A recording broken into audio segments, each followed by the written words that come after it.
Graça e paz, amados. Voltando aqui no assunto, maldição hereditária versus predestinação à salvação.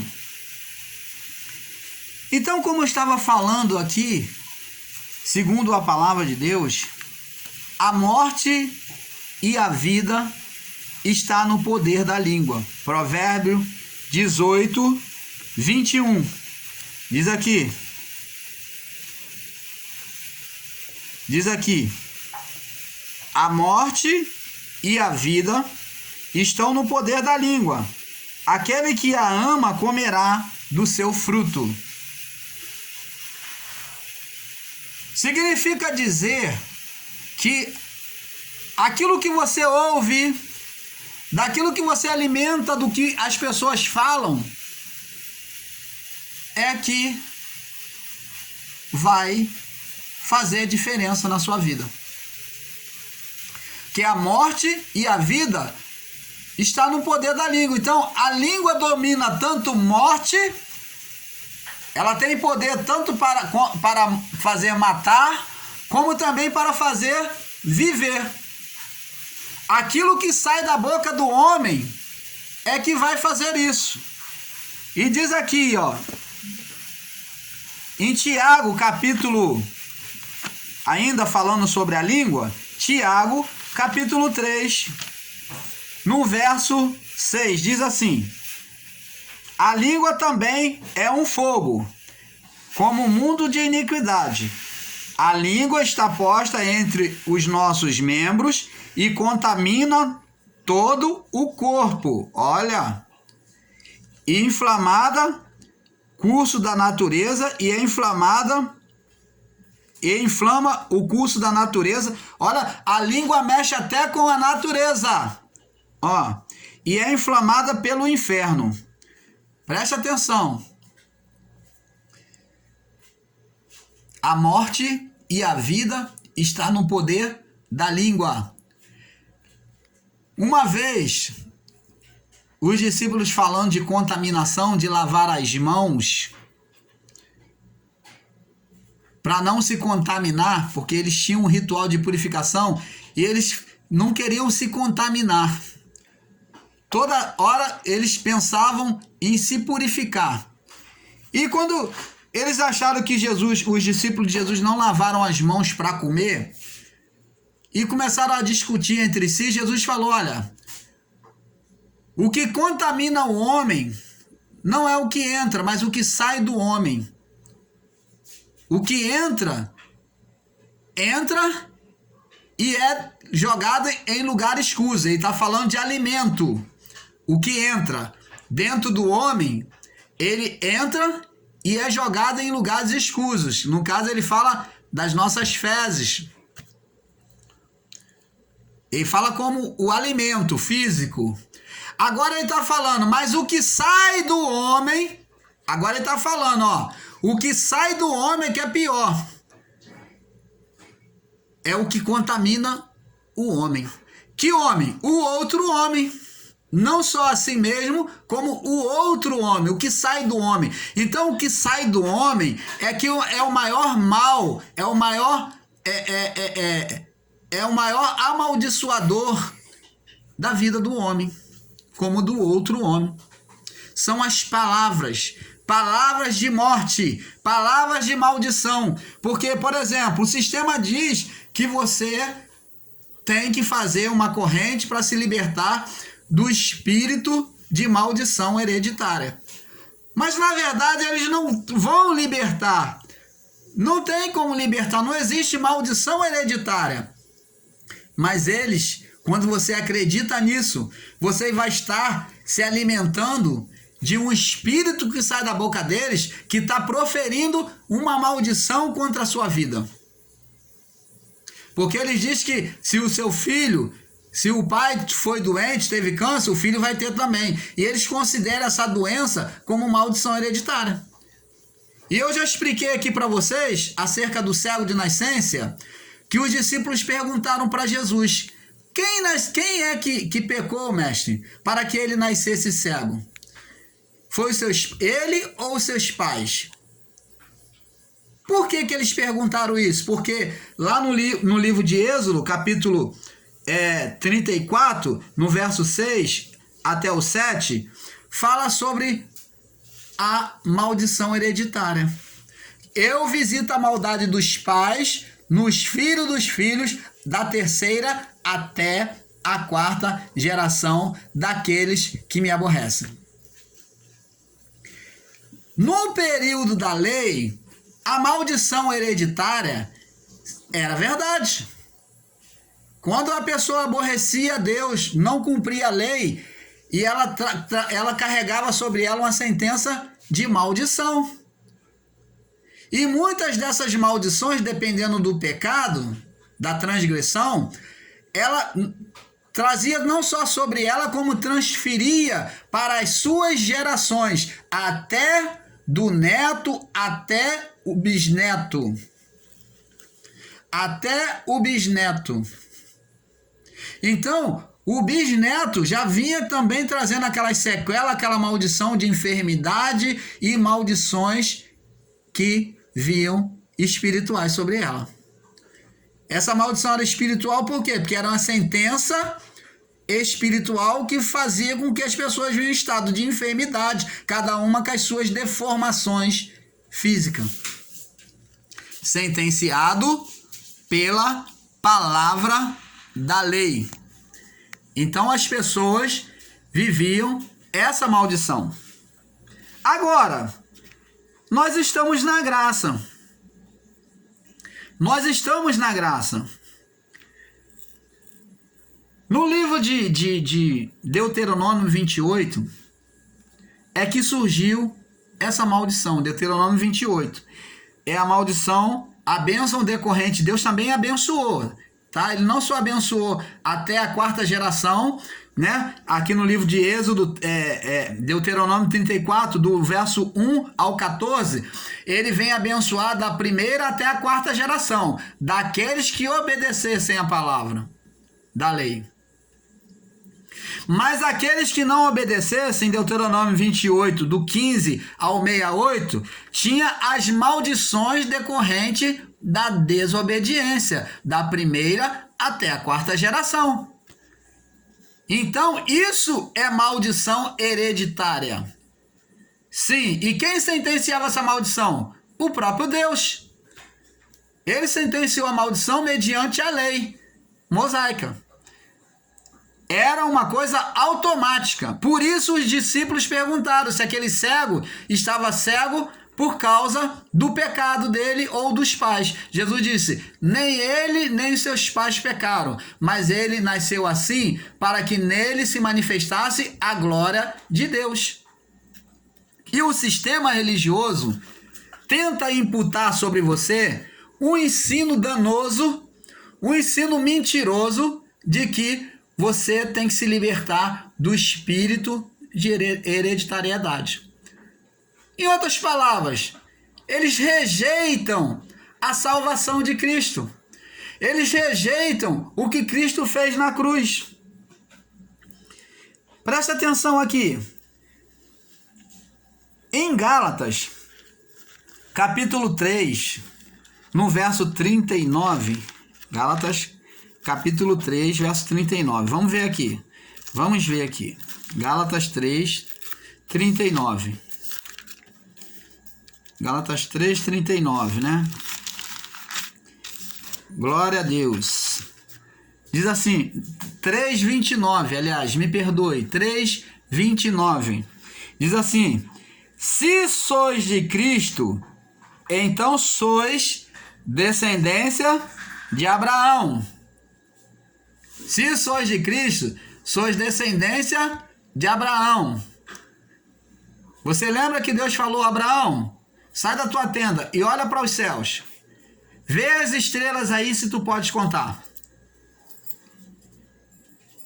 E Abraão, quando viu ao longe, falou assim, não.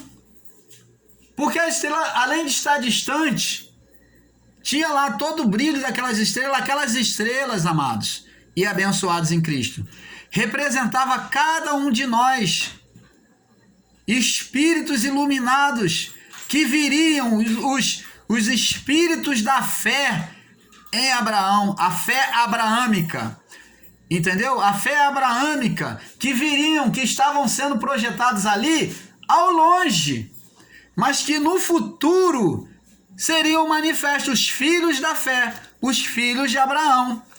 Aquelas estrelas representam cada um de nós, representam os espíritos que estavam diante de Deus, que viriam ter a fé de Abraão. Aquilo dali era uma profecia futura. Deus usou uma figura para mostrar aquilo que aconteceria mais na frente, após a cruz de Cristo.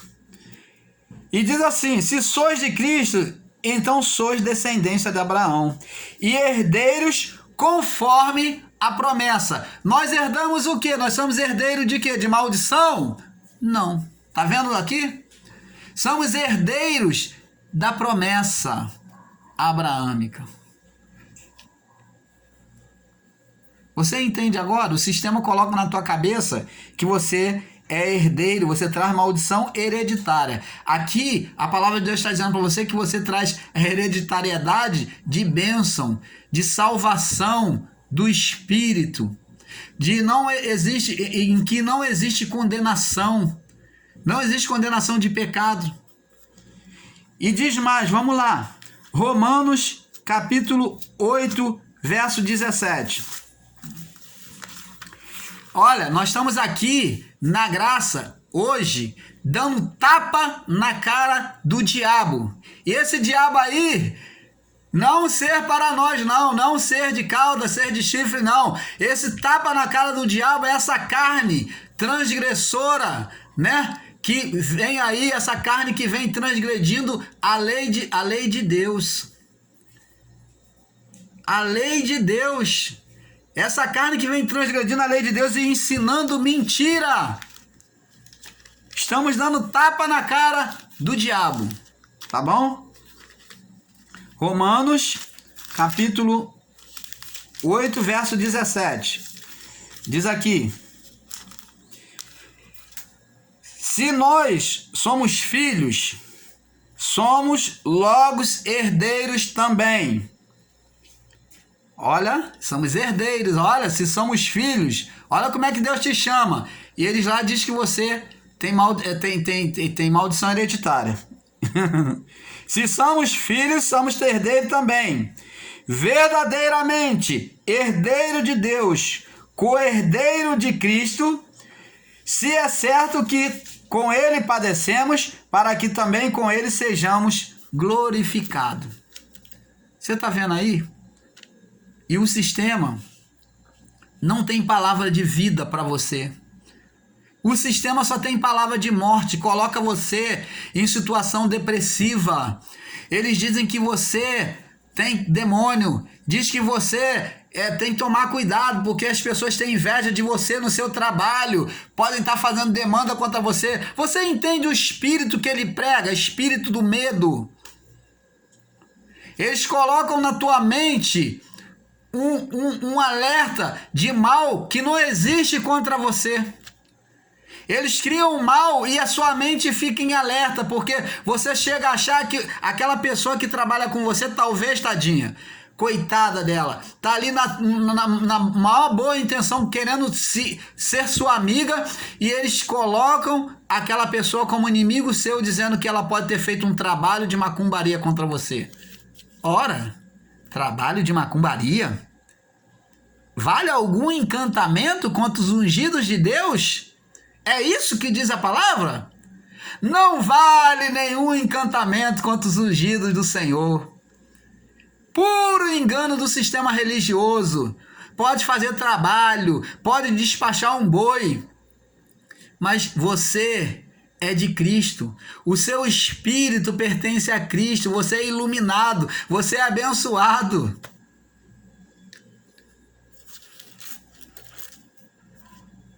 Nenhuma condenação há.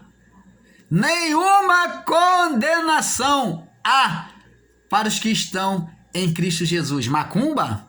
Macumba? Fizeram macumba contra você? Ah, a pessoa não gosta de você, praguejou, jogou uma praga? Nenhuma condenação há. Não vale nenhum encantamento terá poder contra você que é ungido de Deus, amado.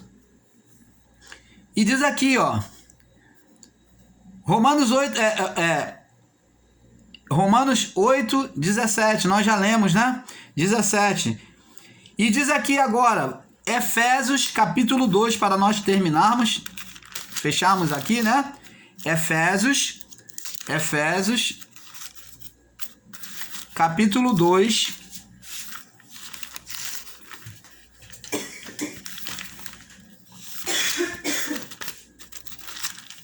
espera aí, amados, Efésios capítulo 2, no verso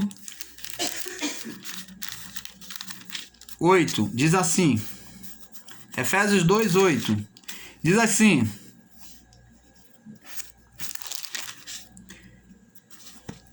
porque pela graça sois salvos, por meio da fé, e isto não vem de vós, é dom de Deus. A salvação é como? A salvação se dá como? Fazendo ritual, fazendo jejum. Fazendo jejum que se dá a salvação, está escrito aqui. A salvação se dá como? Sendo fiel no dízimo. Não. A salvação se dá mediante a fé, porque pela graça é que somos salvos, pelo amor imerecido, pelo amor incondicional. Eu não preciso fazer nada para que Deus me torne um eleito. Deus me amou primeiro. Ele nos amou primeiro. Não precisa você ter amor a Deus ou fazer qualquer coisa para Deus. Ou fazer qualquer obra como se Deus fosse um cachorrinho, julgando que, vou dar o dízimo, então Deus vai comer aqui na minha mão. Vai vir aqui, vem, Totó. Aqui, ó, tô com o dízimo, ó. Vem cá. Banana o rabo. Não. Deus não é servo do homem. E diz aqui, não vem das obras, verso 9, para que ninguém se glorie, porque somos feitura sua, criados em Cristo, para que as boas obras, as quais Deus preparou, para que andássemos nela.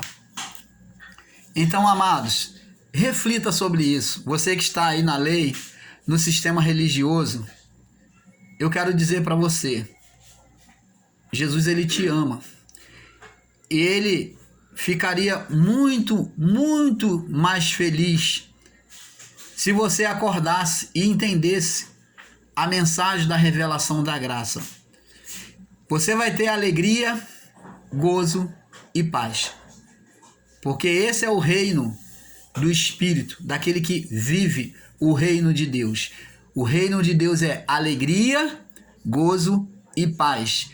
Se estão te ensinando que o reino de Deus é dinheiro, o reino de Deus é conquista materiais, não. Reino de Deus é alegria de espírito.